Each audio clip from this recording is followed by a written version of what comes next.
በስመ ስላሴ በስመ አብ ወወልድ ወመንፈስ ቅዱስ አሐዱ አምላክ አሜን። ሰላም እግዚአብሔር አምላክ ምስኩላትኩም ይኹን። ስድራ እግዚአብሔር አምላክ ከመይ ውዕልኩም ከመይ ቀኒኹም? አነ እግዚአብሔር ይመስገን ክብሪ ይስፋሕ መድኃኒ ዓለም አቦይ ከምቲ ኣነ ጽቡቕ ዝወዓልኩን ዝቐንኹን ድማ ጽቡቕ ውዕልኩም ክትኮኑ ናይ ኩሉ ግዜ ተስፋይን ትምኒተይን እዩ አሜን። ስንክሳር ዘወርሃ ሰነ ዕለት 5 ስንክሳር ድሰምዕ ዘንብብ ፍቅሪ ጎይታ ኣብ ልቡ ይዕንብብ ሓለዋን ጸሎትን ተረዳእነትን ናይ ቅዱሳን ድማ ይረክብ። ዝክረ ጻድቅ ለዓለም የሉ ዝክረ ናይ ጻድቅ ንዓለም ይዝነብር። ካብ ኩሉ ክፉእ ዘበለ ክትድሕኑ ንቅዱሳን ተማሕፀኑ አሜን። በስመ አብ ወወልድ ወመንፈስ ቅዱስ አሐዱ አምላክ አሜን።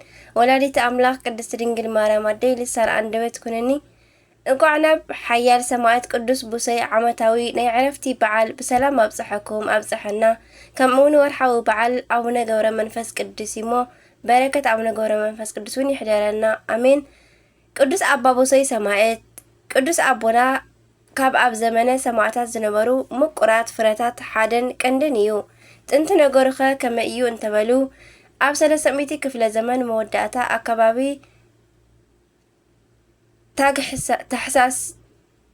ታግሕስጦስን ክሪስን ዝበሃሉ ክርስቲያን ነበሩ። ታግሕስጦስን ይቕረታት ትስም ማለት እዩ። ታግሕስጦስን ክሪስን ዝበሃሉ ክርስቲያን ነበሩ። ብቑኑዕ ኣብ ናይ ጽድቂ ጎደና እኳ እንተነበሩ ድሕሪ መርዓ ን17 ዓመታት ምውላድ ኣይከኣሉን። ናይ 17 ዓመት ልመናኦም ዝተመልከተ እግዚአብሔር ግን ቅዱስ ገብርኤልን ልኢኹ ኣበሰሮም። እዚ ህፃን ንሰማዕትነት ስለ ዝተመርፀ ቡሰይ በልዎ በሎም።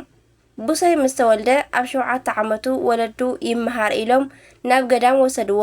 ኣብ ውሽጢ ገዳም መጻሕፍቲ ኣጽኒዑ ዲቁና ተሾመ።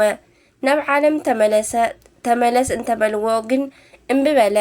ምስ መንፈሳዊ ሓዉ ቅዱስ ጴጥሮስ ን21 ዓመታት ብድንግልና ብተጋድሎ ጾሙን ጸሎትን እንዳኣዘውተሩ ነበሩ። ቅዱስ ቡሰይ 28 ዓመት ኣብ ዝመልኦ ጊዜ መልኣኽ ዝተዛረቦ ናይ ትንቢት ዘመን በጽሐ። ብዙሓት ምእመናን ክርስቲያን ብምዃኖም ጥራይ ተሓረዱ፣ ናብ እሳት እውን ተደርበዩ። ሞት ዝፈርሑ ግን ድማ ናብ ፈቆዶ ዱር ገደል ተሰደዱ። ቅዱስ አባ ቡሰይ እውን ብዝፈልጥዎ ሰባት ተኸሲሱ ንፍርዲ ቀረበ። ኣጋጣሚ ካብ ሰማይ ፍጡነ ረድኤት ወሊቀ መላእክት ቅዱስ ገብርኤል መጸሞ ኣጅኻ ኣነ ስጋ መጨረሽታ ምሳኻ እየ በሎ። ናይ ጾር መኮንን ሓላፊ ንክርስቶስ ንክክሕድ ሓባ በሎ። እዚ ቅዱስ ግን እቶም ጣዖታት ናይ ኣጋንንቲ ማሕደሪ ምዃኖም ብጋህዲ ነገሮ። መኮንን ተባሳጭዩ ወታደራቱ ንኽጨምቅዎ ኣዘዘ። ደሙ እንዳወረደ ገረፍዎ። ብቅድሚትን ብድሕሪትን ብኩናት ብረት ገይሮም ስጋኡ ጨፍሊቆም ናብ ውሽጢ እስር ቤት ደርበይዎ። ሊቀ መላእክት ቅዱስ ገብርኤል መጺኡ ዳህሲሱ ኣድሓኖ። መኮንን ንዕኡ ብምስቃይ ደኸመ እሞ ናይ ቅዱሳን ህይወት ግርም እዩ ዝብል። ተገራፊ ከሎ ገራፊ፣ ስቃይ ዝቕበል እንከሎ ኣሰቃይ ይደክም። ነዚ እዩ መስለኒ ኣባ ጽጌ ድንግል እማኣዛ ጽጌኪ ድንግል ውስተ ኣውደ ስምዕ ዘሰክረ ውግረተ ኣእባንቺ ይመስሎ ሃሳረ እሳትኒ ማየ ባህር ቆሪረ ዝበለ። ንቅዱስ ቡሰይ ካብ ሓደ መኮንን ናብ ካልእ እንዳመላለሱ ኣሰቃይዎ። ኣካሉ ቆራረጽዎ። ንዓይኑ ብጋለ ሓጺን ኣውፅእዎሞ ኣብ ምጣድ ወይ ከዓኒ መሕረሪ ቆለውዎ። ኣብ ውሽጢ ጋን ቀቀሉት ኣብ ውሽጢ ጋን ኣሕረርዎ። ንሱ ግን ብፈጣሪኡ ፍቅሪ ዝጸንሐ እዩ እሞ ንኩሉ ተዓገሰ። በዚ ኩሉ ናይ ስቃይ ዓመታት ቁራሽ ባን እኳ ኣይጥዓምዎን። ብጥምየት ቀጽዕዎ እምበር ንዕኡ ግን ምግቡ ናይ ክርስቶስ ስም ነበረ። ኣብ መጨረሽታ ንጉሱ ዲዮቅልጥያኖስ ክሳዱ ብሰይፊ ኣህረሞ እሞ ስጋኡን ዝተቆርጸ ክሳድን ኣብ ውሽጢ ጎማ ጋን የእተውዎ። ናይዚ ቅዱስ ኣካል ዝሓዘት ጋን ጎማ ግን ብናይ እግዚአብሔር ቸርነት ወለሓደ ከይተሸከማ ካብ መሬት ሓፍ በለት። ን20 መዓልቲ ተጓዒዛ ካብ ሶርያ ግብፂ ቡሃ በጽሐት። ክርስቲያን ተቐቢሎም ምስ ከፈትዎ ናይ ቅዱስ ቡሰይ ርእሱን ክሳዱን ተጣቢቑ ረኸብዎ ብኽብሪ ድማ ይዕረፍዎ በረከት ኣባ ብሶይ ይሕደረና ኣሜን። ቅዱስ ያዕቆብ ከምኡ እውን በዚ መዓልቲ ጻድቅን ተኣማኒ ዝተባሃለ ናይ ምብራቕ ሰብ ቅዱስ ያዕቆብ ዝኽሪ ይግበረሉ። ቅዱስ ያዕቆብ ቁስጥንጥንያ ኣከባቢ ኣብ ውሽጢ በረኻ ዝነበረ ኣቦ እዩ። ካብ ቅድስና ህይወቱ ብዝሓለፈ ብደፋርነቱ ጥብዓቱ ይፍለጥ። ኣብ 340 ዓመተ ምህረት ንእሽቶ ቆስጠንጢኖስ ኣርዮሳዊ ኣብ ዝኾነ ግዜ እዚ ኣቦ ብግልፂ ገሲጽዎ እዩ። በዚ ምክንያት መከራ ተቐበለ፣ ተኣሰረ፣ ተገረፈ። እግዚአብሔርም ድማ ንመናፍቕ ንጉስ ንውግእ ኣብ ዝመፀ ግዜ ቀዘፎ። እዚ ቅዱስ በዚ መዓልቲ ዓሪፉ ናብ ዝፈትዎ ክርስቶስ ከደ። ርህሩህ ኣምላኽና ካብ ናይ ሰማዕት ቅዱስ ቡሶይን ቅዱስ ያዕቆብን በረከት የሳትፈና ብልመንኦም ድማ ይቕረ ይበለልና ኣሜን።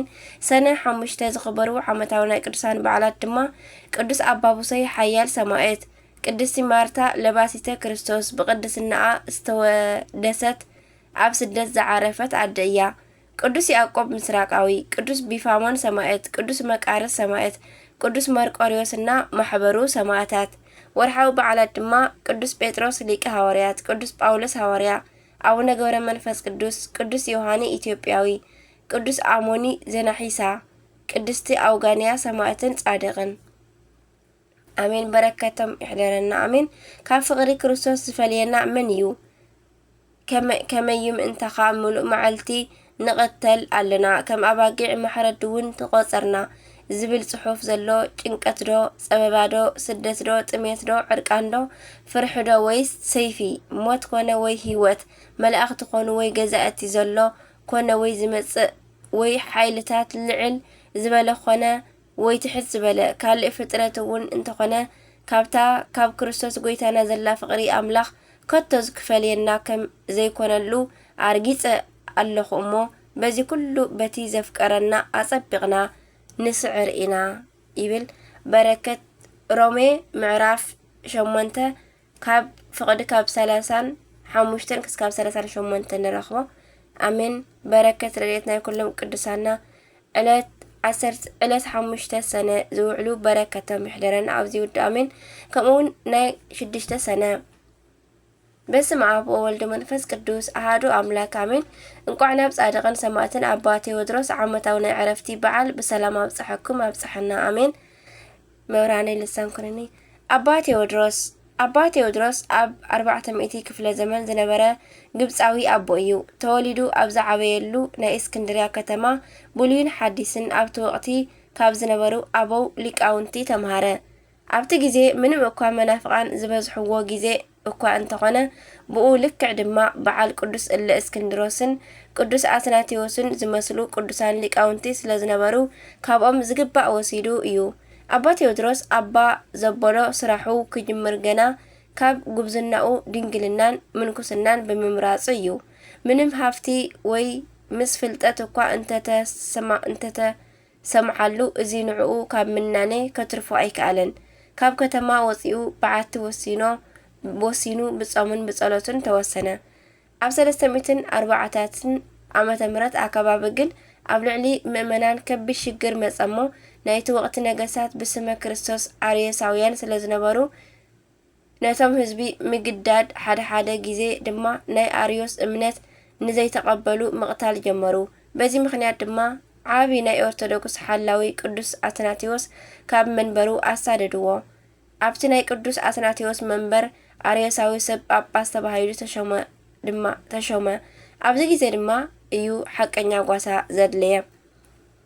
ኣብ በዓቱ ዝነበረ ኣባ ቴዎድሮስ ኣላቅማም ቤተ ክርስቲያን ትደልዮ እያ እሞ መጻሕፍቲ ገሊጾ ካብ ቦታ ናብ ቦታ እንዳተዘዋወረ ንምእመናን ከጽንዖም ጀመረ። ንመናፍቃን ተኸራኺሩ መልሲ ብምስኣን ንህዝቡ ካብ ንፋቐ ብምሕላው ዝሰርሖ ስራሕ ሐዋርያዊ እኳ እንተኣበሎ ንኣርዮሳዊ ጳጳስ ጊዮርጊስ ይበሃል ክወሓጠሉ ኣይከኣለን። ብቁጣዓ ወተሃደራት ትልኢኹ ንኣባ ቴዎድሮስ ተቆጥዖ፣ ንኸይምህር ድማ ገሰጾ። ኣባ ቴዎድሮስ ግን እሺ ብዘይምባሉ ግርፋት ተኣዘዞ። ወተሃደራት እንዳተባረዩ እኳ እንተገረፍዎ ረድኤት እግዚአብሔር ምስኡ ስለ ዝነበረ ካብዚ ኩሉ ግርፋት ሓንቲ ኣብ ኣካሉ ኣይዓረፈትን። በዚ ዝተባሳጨወ ኣርዮሳዊ ጳጳስ ናይ ኣባ ቴዎድሮስ ኢድን እግሩን ኣብ ድሕሪ ፈረስ ኣሲሩ ኣብ ኮረኮንች መንገዲ ብፍጥነት ንኽስሕብዎ ኣዘዘ። እቶም ኣፍራስ ሙግያይ ምስ ጀመሩ ናይ ኣባ ቴዎድሮስ ኣካሉ ክመላለጥ ጀመረ። ቁሩብ ጸኒሑ ግን ኢዱ ተቆረጸ። ድሕሪኡ ድማ ርእሱ ካብ ክሳዱ ተፈልያ ኣብቲ መንገዲ ወደቐት። ኣካሉ ብምልኡ ኣብ መሬት ተበታተነ እሞ እግዚአብሔር ንቅድስቲ ነፍሱ ተቐቢሉ ይዕረጋ። ነዚ ቅዱስ ድማ 3 ኣክሊል ካብ ሰማይ ወረደሉ። ስለ ፍጹም ምናኒኡን ድንግልናኡን ስለ ሐዋርያዊ ናይ ወንጌል ኣገልግሎቱ ስለ ሃይማኖቱ ኢሉ ደሙ ስለ ዘፍሰሰ እምኣባልከ ተመቲራ ለእንተ ሰረረት ርእስ እግዚአብሔር ኣስተቀጸላ በኣክሊል ሰላስ ከም ዝበለ መጽሓፍ ምእመናን ስጋኡ ኣኪቦም ብዝማርን ብማህሌትን ብክብሪ ቀበርዎ። በረከቱ ይሕደረና ኣምላኽና ካብዚ ቅዱስ በረከት ይኽፈለና አሜን። ሰኔ 6 ዝኽበሩ ዓመታዊ ናይ ቅዱሳን በዓላት ድማ ቅዱስ አባ ቴዎድሮስ ሰማዕት፣ አባ ገብረ ክርስቶስ 40 ሰማዕታት። ወርሓዊ በዓላት ድማ ቅድስቲ ደብረ ቁስቋም፣ አቦና አዳምን አዴና ሔዋንን፣ አቦና ኖህን አዴና ሃይከልን፣ ቅዱስ ኤልያስ ነቢ፣ ቅዱስ ባስልዮስ ዘቂሳርያ፣ ቅዱስ ዮሴፍ አረጋዊ፣ ቅዱስ ሰሎሜ፣ አባ አርከ ስሉስ፣ አባ ጽጌ ድንግል፣ ቅድስቲ አርሴማ ድንግል። ሰናይ ገድሊ ተጋዲለ እቲ ጉያ ወዲአ ነታ እምነት ሓልየ ደጊምሲ ጎይታይ ንሱ እቲ ጻድቅ ፈራዲ በታ መዓልቲ እቲኣ ዝህበኒ ኣክሊል ጽድቂ ተነቢሩለይ ኣሎ። እዚ ግና ነቶም ምግሃሩ ዘፍቅሩ ኩላቶም ድማ እዩ እምበር ንዓይ ጥራይ ኣይኮነን ይብል ካልኣይ ጢሞቴዎስ ፍቕዲ 4 ክሳብ 7 ይብል። በረከቱ ይሕደረና ናይ ቅዱስ ቴዎድሮስ ከምኡ ድማ ናይ 7 ሰነ ይጅምር። ናይ ጋእስ ዓለም ስላሴ ምሕረትን ቸርነትን መስኩላትና ይኹን። ወርሓዊ በዓል ናይ ጋእስ ዓለም ስላሴ አሜን። በስመ አብ ወወልድ መንፈስ ቅዱስ አሐዱ አምላክ አሜን። እንኳዕ ናብ ዓብይ ሊቅ ቅዱስ ያዕቆብ ዘስሩግ ዓመታዊ ናይ ዕረፍቲ በዓል ብሰላም ኣብፅሐኩም ኣብፅሐና አሜን። ቅዱስ ያዕቆብ ዘስሩግ ኣብ ናይ ቤተ ክርስቲያን ታሪክ ብድርስነቶም ብወንጌል ኣገልግሎቶምን ቅድስናኦምን ካብ ዝተመስከረሎም ዓበይቲ ሊቃውንቲ ሓደ ቅዱስ ያዕቆብ ዘስሩግ እዩ። እዚ ሊቅ ዝተወልደ መጋቢት ዕለት 27 ኣብ 433 ዓመተ ምህረት ክኸውን ከሎ ሃገሩ ድማ ሶርያ እዩ። ወለዱ ክርስቲያን ከምኡውን ኣቦኡ ሊቀ ካህናት ነበረ። ቅዱስ ያዕቆብ ገና ካብ ንእስነት ጀሚሩ ጸጋ እግዚአብሔር ዘጸውዖ እዩ እሞ ብብዙሕ ነገሩ ዝተፈላለየ ነበረ። ሓደ መዓልቲ ኣብ ዕለተ ሰንበት ገና ኣብ 3 ዓመቱ ኣዲኡ ሓቂፋ ናብ ቤተ መቅደስ ወሰደቶ እሞ ምእመናን ቅዱስ ስጋኡን ክቡር ደሙን ክቅበሉ ከለዉ ህፃን ያዕቆብ ድማ ምእንቲ ክቆርብ ቀረበ። ሊቀ ጳጳስ ደሙ ብዕርፈ መስቀል ከቀብሎ ክብል መልአኽ መፁ። በቲ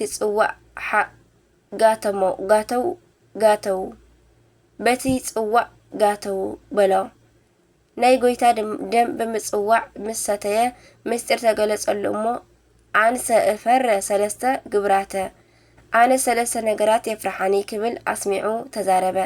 እቲ ጳጳስን እቶም ህዝብን ናብቲ ህፃኑ ያዕቆብ ቀሪቦም እንታይን በልዎ እሞ ንሱ ድማ ነፍሰይ ካብ ስጋይ እንክትፍለ ኣብ ቅድሚ እግዚአብሔር ንፍርዲ ክቐርብ ካብ ፈጣሪየይ ናይ ፍርዲ ቃል እንክወፅእ በሎም። ኣብቲ ጊዜ እቶም ህዝብን ሊቀ ጳጳሳትን እግዚአብሔር ኣብዚ ህፃን ሓዲሩ ዘለፈና እንዳበሉ ንንስሓ በቕዑ።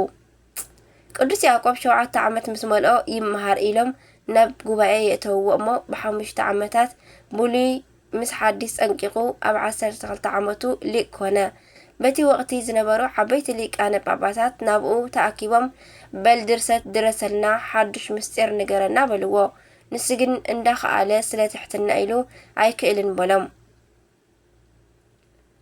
በል ትንቢት ሕዝቅኤል ተርጉመልና እንተበልዎ ብሓፂር ተዓጢቑ ኣመስጢርሎም ተሓጒሱ ንፈጣሪ ከዓ መስገኑ። ቅዱስ ያዕቆብ ድሕሪዚ ናብ ገዳም ኣትዩ ትሕርምተ ኣበው ዕፀበ ገዳምን ህይወተ ቅዱሳንን ብተግባር ተምሃረ። ብድንግልናኡ ጸኒዑ ጾምን ጸሎትን እንዳዘውተረ ነበረ። ብፍቃድ እግዚአብሔር ናይ ስሩግ ኣብ ኤፍራጥስን ጤግሮስን ወንዝታት ማእከል ትርከብ ናይ ሶርያ ግዝኣት እያ ኤጲስቆጶስ ኮይኑ ተሾመ። ኣብ ዘመኑ ሓደ ናይ 451 ናይ ኬልቄዶን ጉባኤ ኣወገዘ። ካልኣይ ንብዙሓት መናፍቃን ተኸራኺሩ መልሲ ኣስኣነ። ሳልሳይ ብናይ ወንጌል ኣገልግሎቱ ጽቡቕ ጓስነት ኣርኣየ። ራብዓይ ሎሚ ነገልግለሉ መጽሓፍ ቅዳሴ ወሲኹ ብዙሕ መንፈሳዊ ድርሰታት ደረሰ። በረኸት ይሕደረና። ኣብ መጨረሽታ ድማ ድሕሪ ብዙሕ ናይ ተጋድሎን ናይ ቅድስናን ዓመታት ካብ ዝውለድ ኣብ 72 ዓመቱ ብ505 ዓመተ ምህረት በዛ መዓልቲ ኣዕረፈ። ሓደ ምንጭታት ድማ ሰኔ ዕለት 27 ከም ዝዓረፈ እውን ይነግሩ። ኣምላከ ቅዱሳን ካብ ዓብይ ሊቅ በረከት ይክፈለና ኣሜን። ሰኔ 7 ዝኽበሩ ዓመታዊ ናይ ቅዱሳን በዓላት ድማ ቅዱስ ያዕቆብ ዘስሩግ፣ ቅዱስ ብሩክን ኣሸናፊ ኣባ ኣበስኪሮን ዓብይ ሰማዕት በዓል ብዙሕ ተኣምራት እዩ። 16,000 ሰማዕታት ኣብ ሓደ መዓልቲ ዝተቐተሉ ናይ እመቤትና ቤተ ክርስቲያን ዝተኸፈተትሉ በዓል ቅድሚ 1000 ዓመታት ኣብ ውሽጢ ምስር። ወርሓዊ በዓላት ድማ ስሉስ ቅዱስ ኣብ ወልድ ወመንፈስ ቅዱስ ፈጠርትና፣ ኣባ ጊዮርጊስ ዘጋስጫ፣ ኣባ ሲኖዳ ናይ ባሕታውያን ሓለቓ፣ ኣባ ዳንኤል ዘገዳመ ሲሓት፣ ኣባ ባውላ ገዳማዊ፣ ቅዱስ አስናቲዮስ ሐዋርያ፣ ቅዱስ አግናጢዮስ ንኣንበሳ ዝተውሃበ ኣቦ። እዚ ኣዝዝን መሃርን ነቶም ኣመንቲ ብቃል በካይዳ ብፍቅሪ ብእምነት ብንጽህናውን ኣርኣያ ኩኖም እምበር ነታ ንእስነትካ ሓደ እኳ ኣይነዓቃ። ኣነ ክሳዕ ዝመጽእ ናብ ምንባብን ምምዓድን ምምሃርን ኣቕልብ ይብል ቀዳማይ ጢሞቴዎስ ምዕራፍ 4 ክሳብ 11።